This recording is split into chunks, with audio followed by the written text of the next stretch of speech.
Hey everyone, welcome back. Thanks so much for joining me here. Hope everybody is hanging in there and staying narcissist free. Well, you can see by the thumbnail, guys, don't feed the narcs. Just like you shouldn't feed a shark, do not feed the narcs, guys. We're going to talk about baiting today and how the narcissist will bait their targets into responding and responding emotionally, responding severely to their baiting tactics.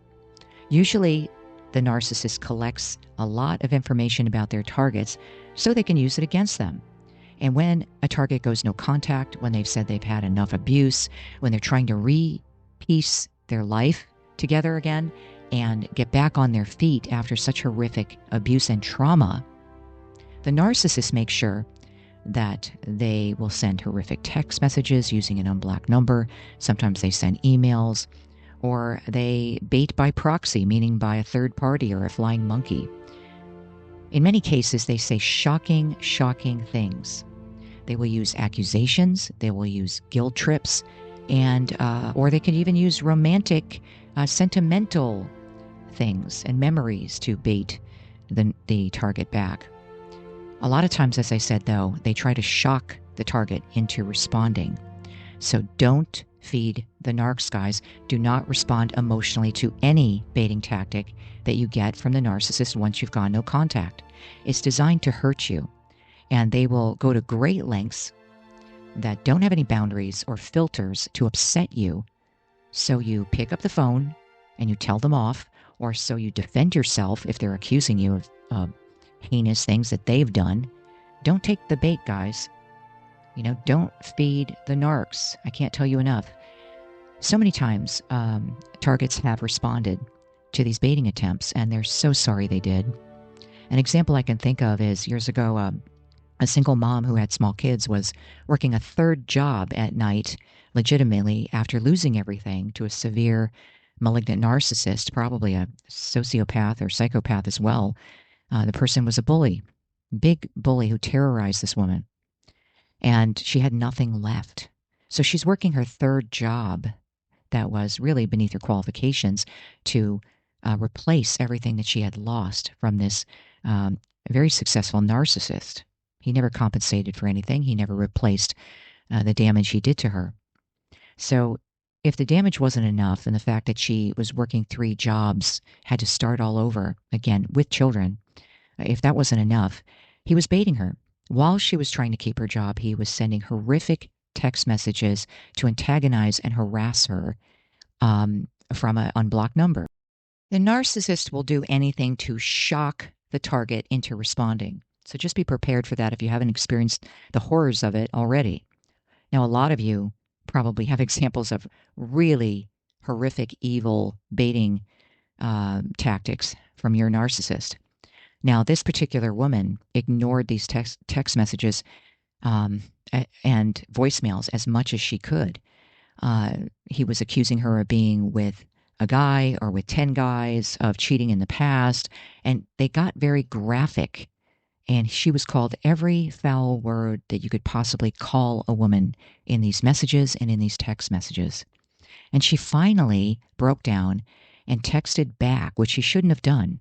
Never a good move to respond when you've gone no contact, regardless of the horrors of the baiting tactics that they're using. Don't do it, because it never ends well. So she was sorry she responded. And what she responded with was, she texted back to him and said, "Please leave me alone. I'm at work. I need this job. Haven't you done enough damage?" Whereas the narcissist then texted back, "Oh, you're at work at night? Tell them to leave the check on the nightstand!" Exclamation point. Yeah. So you see the evil and the way that they think. They don't have filters. They don't have boundaries. The woman was in tears, had kids to support, lost everything to this monster, was highly traumatized and abused, shaking in her boots. And he was still going at it. He was still baiting her to get a response.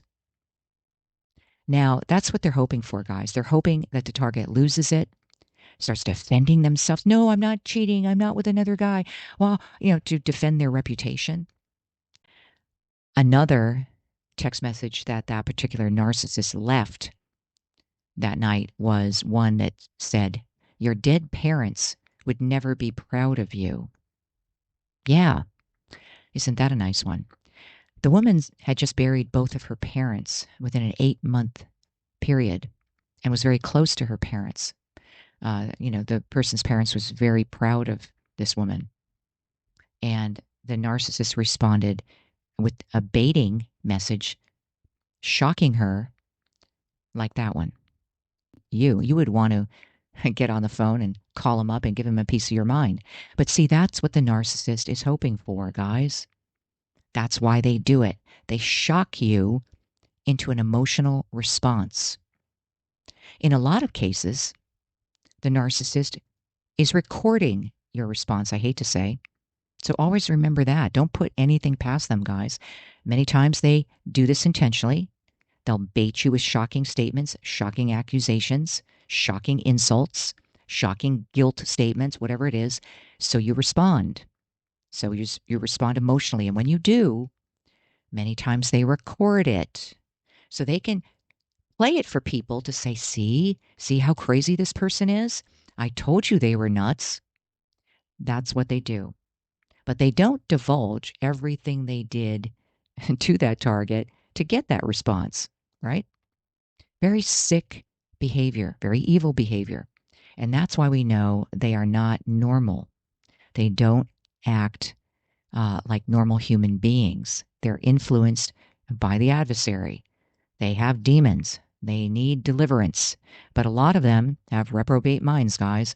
A lot of them had plenty of chances to change their ways and haven't. They're not redeemable in many cases, in my opinion, I should say.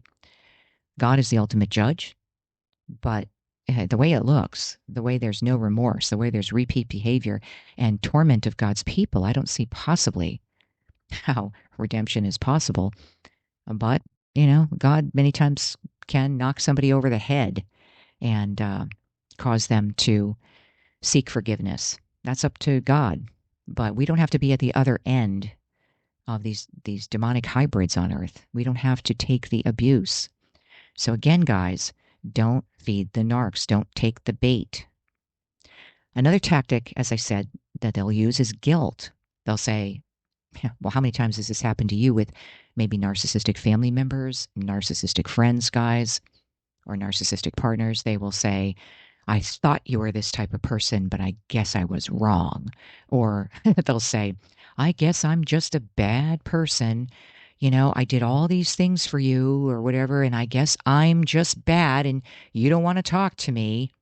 Or some families will say, the least you could do is call your mother, or the least you could do is talk to your sister or brother, whatever it is. They will leave guilt-ridden messages to bait you to defend yourself, or bait you to call them back, or bait you to do what they want you to do. All of these tactics are used so you break no contact, guys. So you set yourself up for more abuse. They miss you. They miss abusing you, right? So they're going to try these desperate tactics to get you to take the bait. But I'm telling you guys, don't feed the narcs. Okay?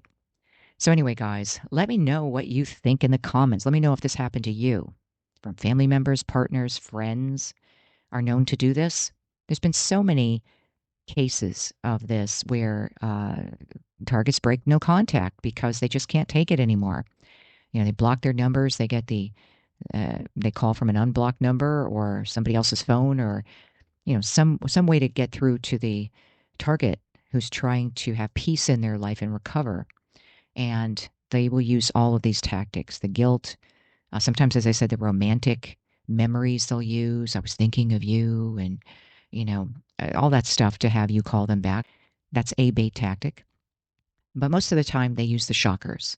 When they're really desperate, when they're out of supply, when they need that supply, guys, they will resort to very desperate means by shocking, insulting, berating, and really horrific accusations. You don't need to explain yourself to a severe malignant narcissist who is, as clinical Therapists would say disordered, but we know them as demonic.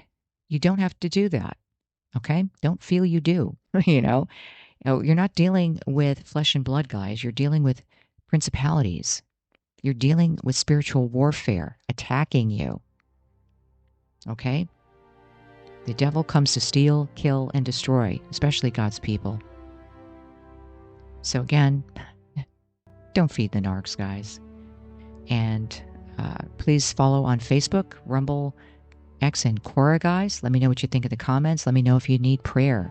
Let me know if you received a horrible baiting text message. And if you can repeat it in there, let us know what it said. If you can't, don't put anything that shouldn't be in the comments. But, let me know what you did. Did you respond? Did you ignore it? Did this happen to you? Many times when you share your stories, it does help other people. They don't feel as alone. And advice can be given as to how to not be in that same situation in the future. So thanks a lot, guys. I'm praying for all of you. If anybody would like one-on-one Christian guidance, please email me at angelhavenministry@gmail.com, and I'll get back to you on how to do that. Love you all, guys. Thanks so much for sharing the videos, watching and subscribing, and I'll see you next time. God bless.